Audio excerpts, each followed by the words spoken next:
جنید بغدادی نے 12 سال کی محنت و مشقت سے ایک کتاب تیار کی. ایک دن حضرت جنید بغدادی اپنے خانقاہ میں تھے.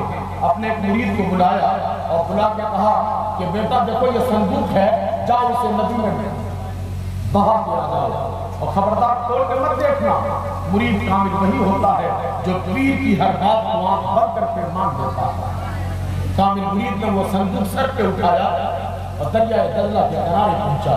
اور جب دریائے دجلہ میں وہ صندوق ڈالا تو مرید نے دیکھا کہ پانی ہٹ گیا، پانی نے راہ دے دی اور وہ صندوق زمین کے سطح میں جا کے بیٹھ گیا. مرید گھبرایا کہ یہ کیا تھا اس میں جس کا احترام آتا دریا بھی کرے. مرید واپس آیا، آ کے کہنے لگا حضور بڑا پریشان ہوں، اگر میں پریشان نہ ہوتا، میری آنکھیں نہ دیکھتی تو میں نہیں پوچھتا. اگر آپ نہیں بتائیں گے تو شاید زندگی بھر چین سے نہیں سو پاؤں گا. حضرت جنید بغدادی نے کہا بیٹا بولو کیا بات ہے؟ کہا حضرت آپ نے جو صندوق دیا تھا جب میں لے کے گیا دجلہ کے کنارے اور جب گرانا چاہا تو دجلہ کے پانی نے راہ چھوڑ دی اور بہت ملاطفت سے گود میں لے کر سطح میں بٹھا دیا. حضرت اس صندوق میں تھا کیا؟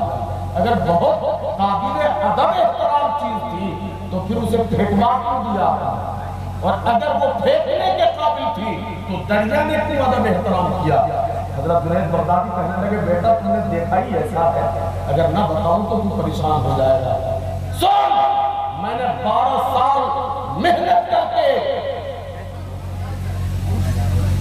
اور شریعت کے چھاؤں تلے بیٹھ کر حقیقت و معرفت کے اسرار و رموز پر میں نے ایک کتاب لکھی اور پھر جب کتاب 12 سال میں لکھ کے تیار کر دیا، 12 سال دوبارہ میں اس کتاب پر نوک فلک سنوارتا رہا. اور جب وہ کتاب بالکل سج سور کے تیار ہو گئی تو 12 سال میں سوچتا رہا کہ یہ کتاب دنیا والوں کو دوں یا نہ ہے. یہ کتاب دنیا والوں کی ضرورت ہے یا نہیں ہے؟ بیٹا جب میں نے سوچا، سینکڑوں راتیں سوچی، بایزید کے دل نے بتایا کہ قرآن کے ہوتے ہوئے اہل دنیا کو کسی اور کتاب کی ضرورت نہیں ہے. جس قوم کے پاس قرآن ہو اس قوم کو اور کوئی کتاب نہیں چاہیے. ہر علم کے لیے قرآن ہی کافی ہے، ہر چیز کے لیے قرآن کافی ہے. حقیقت چاہیے قرآن کے پاس آؤ، معرفت چاہیے قرآن کے پاس آؤ. کیا چاہیے؟ شریعت چاہیے قرآن کے پاس آؤ. سائنس چاہیے قرآن کے پاس آؤ.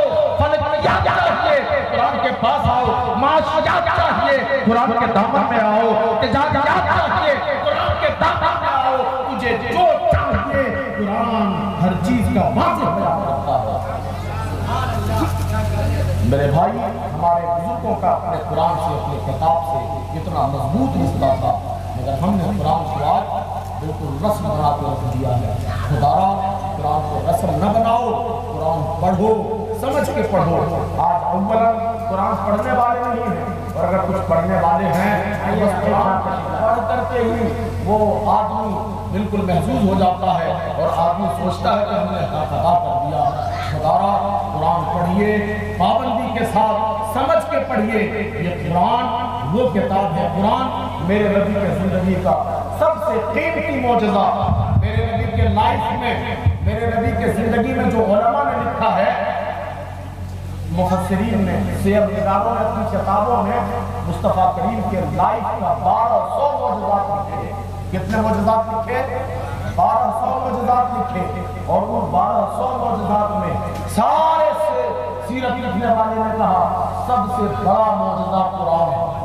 سب سے بڑا معجزہ کیا ہے؟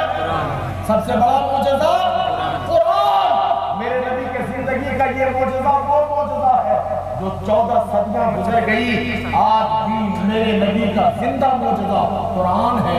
قیامت تک میرے نبی کا سب سے بڑا معجزہ قرآن ہی رہے گا. معجزہ کے حوالے سے میں ایک ضابطہ جو علماء نے لکھا ہے میں وہ بیان بیان کر دیتا ہوں۔ معجزہ کے حوالے سے ضابطہ پروردگار کا یہ رہا ہے کہ معجزہ ہر نبی کو دیا گیا مگر اس زمانے کے تقاضے کے مطابق معجزہ دیا گیا ہے۔ اگر تھوڑی توجہ دیں تو میری بات آسانی سے لوگوں کے سمجھ آ رہا ہے۔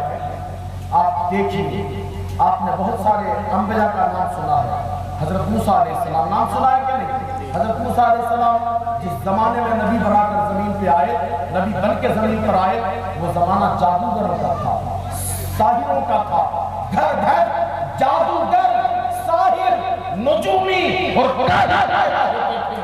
ان جادوگروں کے درمیان، ساحروں کے درمیان، شوفتہ بازوں کے درمیان اللہ نے حضرت موسیٰ علیہ السلام کو نبوت و رسالت دے کر کے بھیجا۔ تو سب سے بڑا معجزہ یہ دیا کہ حضرت موسیٰ کو اللہ نے کرشمہ کی لاٹھی دے دی۔ جادوگر موسیٰ کے مقابلے میں آتے اور وہ دیکھتے ہی دیکھتے منو تنوں کے حساب میں سانپ، اژدہا، اجگر پیدا کر دیتے۔ حضرت موسیٰ علیہ السلام اپنا عصا، اپنی لاٹھی زمین پہ رکھتے تو وہ لاٹھی بڑا اژدہا بن جاتا اور جادوگروں کے تمام سانپوں کو موسیٰ کی وہ لاٹھی نگل جاتی، اور جب دوبارہ موسیٰ پکڑتے تو وہ سانپ نہیں رہتا، بس لاٹھی کا لاٹھی زبان رہتا۔ حضرت موسیٰ علیہ السلام کے بعد حضرت یوسف علیہ السلام کا زمانہ آپ دیکھیں گے تو یہ زمانہ نیچر کا تھا، حسن کا زمانہ تھا، جب لوگ خوبصورتی، بیوٹی، نیچر کی پرستش کرتے تھے۔ مصر اور شام میں حسن کا بول بالا تھا۔ ان حسیناؤں کے درمیان اللہ نے بے مثال حسن دے کر حضرت یوسف علیہ السلام کو زمین پہ بھیجا۔ جو بھی آتا حسن یوسف دیکھ کر دم تو خود رہ جاتا۔ حضرت یوسف علیہ السلام کے بعد حضرت داؤد علیہ السلام کا زمانہ یہ کاریگروں کا زمانہ تھا، مستریوں کا زمانہ تھا۔ حضرت داؤد علیہ السلام کے زمانے میں لوگ لوہا کو آگ میں گرم کر کے، نرم کر کے اس سے سامان بناتے تھے۔ اللہ نے داؤد کو معجزہ دیا، حضرت داؤد علیہ السلام لوہا کو ہاتھ میں پکڑتے تو حضرت داؤد کا ہاتھ لگتے ہی لوہا موم بن جاتا تھا اور جو چاہتے بنا لیتے تھے۔ یہ اس زمانے کے اعتبار سے معجزہ تھا۔ آپ یہ ضابطہ بتا رہا ہوں میں آپ کو۔ حضرت عیسیٰ علیہ السلام کا زمانہ آیا، عیسیٰ علیہ السلام کا زمانہ میڈیکل سائنس کا زمانہ تھا، ڈاکٹروں کا زمانہ تھا۔ یونان کے اطباء، حکما اور فلاسفہ اس کا علم میڈیکل سائنس، علم طب سر چڑھ کے بولتا تھا۔ ان جادوگروں، ان ڈاکٹروں کے پاس یونان کے حکماں نے، ادیبوں نے، ڈاکٹروں نے دنیا بھر کے تمام بیماریوں کو پہچان لیا تھا، اس کی دوائیاں بھی تیار کر لی تھی، مگر ان تمام حکیموں کے پاس 3 بیماری کا کوئی علاج نہیں تھا۔ وہ مادرزاد اندھوں کو ٹھیک نہیں کر سکتے تھے، وہ کوڑ کی بیماری کا علاج نہیں کر سکتے تھے، اور وہ کسی مردے کو زندہ نہیں کر سکتے تھے۔ ان ڈاکٹروں کے درمیان، حکیموں طبیبوں کے درمیان اللہ نے عیسیٰ علیہ السلام کو بھیجا تو یہ کمال دیا۔ حضرت عیسیٰ علیہ السلام اگر کسی مادرزاد بندے کے آنکھ پہ انگلی رکھ دیتے بینائی واپس آ جاتی، اگر کسی کوڑ کے اوپر دم کر دیتے کوڑ کا مرض ختم ہو جاتا، مردے پہ پوٹر مار دیتے مردہ زندہ ہو جاتا۔ حضرت عیسیٰ علیہ السلام کے بعد میرے نبی کا زمانہ جب آیا تو میرے نبی کا زمانہ وہ زمانہ اوڑیوں کا تھا، وہ زمانہ فصاحت کا تھا، بلاغت کا تھا، شاعروں کا تھا، لٹریچر لکھنے والوں کا تھا۔ مکہ، حجاز میں گھر گھر ادیب شاعر پیدا ہوتے تھے، جہاں اوکازا کا بازار لگتا تھا، سارے ادیب، سارے شاعر جمع ہو کر کے وہاں پر کمپٹیشن ہوتا، مقابلہ ہوتا تھا۔ ویسے زمانے میں اللہ نے محمد رسول اللہ کو بھیجا اور ان ادیبوں کے درمیان، ان شاعروں، ان زبان والوں کے درمیان جو اپنی زبان کی بنیاد پر صرف عربی بولنے والے کو منہ والا، زبان والا کہتے تھے، باقیوں کو اجمی یعنی گونگا کہا جاتا تھا۔ ان بولنے والوں کے درمیان، فصیحوں کے درمیان اور ادیبوں کے درمیان، شاعروں کے درمیان اللہ نے میرے نبی کو قرآن کا معجزہ دے کے بھیجا، اور اللہ نے کہا محبوب ان کو اپنی زبان پر، اپنی ادب پر، اپنی فصاحت پر، اپنے بلاغت پر، اپنے لٹریچر پر، اپنے سائنس پر، اپنے غزل نویسی پر، اپنے شعر و شاعری پر ناز ہے۔ ان کو کہہ دو کہ اگر ان کو کوئی شک ہے تو قرآن کی ایک سورت تو دور ایک آیت یہ لے کر کے چلے آئے، ایک آیت بنا کے لے کر چلے آئے۔ اور پھر میرے نبی کی عمر شریف جب 43 سال کی ہوئی تو قرآن نازل ہونے لگا، اور قرآن کی سب سے چھوٹی سورت لفظ کے اعتبار سے، آیت کے اعتبار سے سورہ کوثر، انا اعطیناک الکوثر فصل لربک وانحر انا شانئک هو الابتر۔ جب یہ سورت نازل ہوئی، اس زمانے کا دستور تھا کہ وہاں عقاضہ میں کمپٹیشن ہوتا، جس کا کلام چمپئن ہوتا کعبے کے دروازے پہ لٹکا دیا جاتا۔ ایک سال کے لیے وہ چمپئن شاعر کا چمپئن کلام مانا جاتا۔ جب سورہ کوثر نازل ہوئی، نبی نے کہا اے معاویہ، سبحان اللہ جھول کے بولو، یہ کاتب وحی ہے۔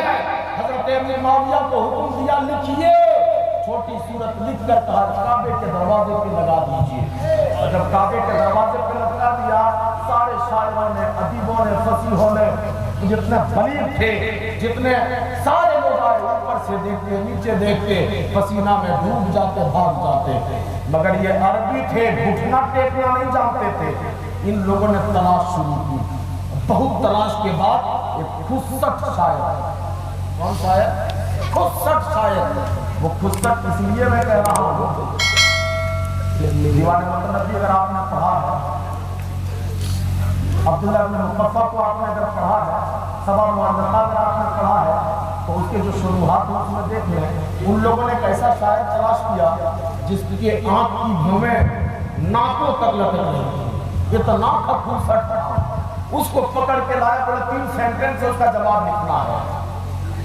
بولے مجھے اتنی تکلیف دیتے ہو، اس عمر میں ہزاروں شاگرد ہیں، کسی کو لے جا، کہا آپ چلو۔ اس کو لے کے آیا، کہا اتنی دیر سے اتنی دور سے سفر کروایا ہے، جب پہلے جواب لکھوں گا تب پانی پیوں گا۔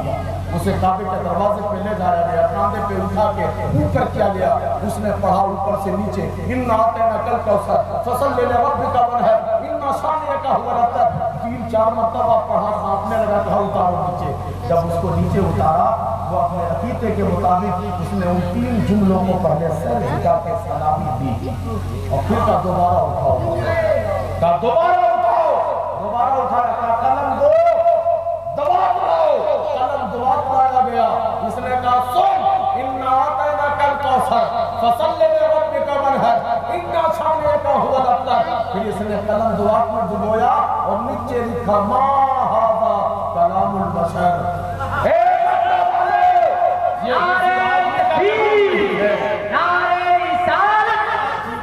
اگر یہ آدمی کا کلام ہوتا تو جواب لایا جاتا، انسان کا کلام ہوتا تو جواب لایا جاتا۔ یہ تو آدمی کا کلام ہی نہیں ہے، انسان کا کلام ہی نہیں ہے، اس لیے اس کا جواب نہیں لایا جا سکتا ہے۔ مکہ والے سوچنے لگے یار جس کو عزت بچانے کے لیے لایا تھا وہی لٹیا کو کے جا رہا ہے، بوڑھے کو تو بھیج دیا مگر پھر گھٹنا نہیں دیتا۔ ان لوگوں نے پھر تلاش کی، اور بہت تلاش کے بعد اس سے بھی بڑا سچ بوڑھا تلاش کیا، اور اس کو لے کے آیا، اور کہا 3 ہی سینٹنس سے جواب لکھنا ہے۔ یہ بھی آیا، اس نے بھی اوپر سے نیچے پڑھا، اور پڑھ کے اس نے کہا مجھے بھی قلم دو۔ اسے نہیں بتایا گیا تھا کہ آپ سے پہلے بھی ہم لوگ ایک لائے تھے، وہ ہم لوگ کی لوٹیا جہاں ڈبو کے چلا گیا، کچھ نہیں بتایا، کہا ایک بس چھوٹا سا سینٹنس جواب لکھنا ہے۔ یہ آیا، اس نے کہا تو مجھے قلم لیا، اس نے پڑھا انا اعطیناک الکوثر فصل لربک وانحر انا شانئک هو الابتر۔ اس کے نیچے ایک لکھنے والا لکھ کے گیا تھا ما ھذا کلام البشر۔ اس نے پھر پڑھا، دوبارہ پڑھ کے پھر قلم کو روشنائی میں ڈبو کے جو نیچے والا سینٹنس تھا اس کو اوپر ایک لائن کھینچی اور نیچے لکھا ولیکن ھذا کلام البشر۔ اے مکہ والو، اوپر کا 3 جملہ یہ آدمی کا کلام نہیں ہے، مگر چوتھا سینٹنس یہ انسان کا کلام معلوم ہوتا ہے، یہ کسی آدمی کا کلام ہے۔ قرآن میرے نبی کے زندگی کا سب سے بڑا معجزہ ہے۔ یہ قرآن کتاب ہدایت ہے، اس قرآن کو پڑھو، ایک ایک لفظ حق پر، صداقت پر، ہدایت پر اور عدل و انصاف پر۔ قرآن کا ایک ایک لفظ صبح قیامت تک وہی سچ ہے جو قرآن کہتا ہے۔ وہ زمانے میں معزز تھے، مسلمان ہو کر ہم خار ہوئے ہیں، تاریخ قرآن ہو کر قرآن پڑھیے۔ قرآن کا جس طرح سے آپ جشن کا اہتمام کر رہے ہیں، اسی شان کے ساتھ قرآن سے محبت پیار اپنے دل میں رکھیے اور اپنے مدرسہ کو آگے بڑھائیے انشاءاللہ۔ بولو انشاءاللہ، زور سے بولیے انشاءاللہ۔ آپ پیغام مانیں گے کہ نہیں؟ آپ پڑھائیں گے، اپنے بچوں کو پڑھائیں گے، ہم اپنا گھر نہیں دیکھیں گے، ہم اپنے مدرسے کی تعمیر کریں گے انشاءاللہ۔ میں انشاءاللہ یا یوں ہی بول رہے ہیں؟ 2 منٹ میں دیکھنا چاہتا ہوں، میں نے بتایا تھا نا 1 اسکوائر فٹ زمین کی قیمت 1000۔ کون ہے اس مجمع میں جو اٹھ کر کے یہ بتا دے تاکہ وہ زمین جو 6 لاکھ کی ہے وہ خریدنے کے لیے اس کی شروعات کی جا سکے؟ ہے اس مجمع میں کوئی جو اٹھ کے کہہ دے کہ حضرت 5 فٹ اسکوائر فٹ یا 10 اسکوائر فٹ میں اپنے ماں باپ کے نام پہ مدرسہ کے لیے دیتا ہوں؟ سبحان اللہ۔ دیکھیے ایک صاحب ہے، نام بتائیے صاحب کیا آپ کا؟ عبد الرحمان، اچھا عبد الغفار، کتنا اسکوائر فٹ؟ 10 square fit. نعرہ تکبیر، نعرہ رسالت، فیضان حضور شیخ المسلمین۔ 1000 بول رہے ہیں۔ اچھا 1000 بول رہے ہیں۔ اچھا ہے کوئی جو 12ویں والے کے نام پر 12 اسکوائر فٹ دے دے؟ 12ویں شریف والے کے نام پر 12 اسکوائر فٹ، صرف 12,000 دینا ہے کوئی اس مجمع میں؟ سبحان اللہ۔ ذرا دیکھیں اپنے نبی کے نام پر 12 اسکوائر فٹ، 12,000 قیمت ہے، سبحان اللہ۔ دیکھیے آپ کو بیٹھ کر آنا ہے، آئیے مطلب صاحب آپ اپنا کام کیجئے، شاید کوئی نکوا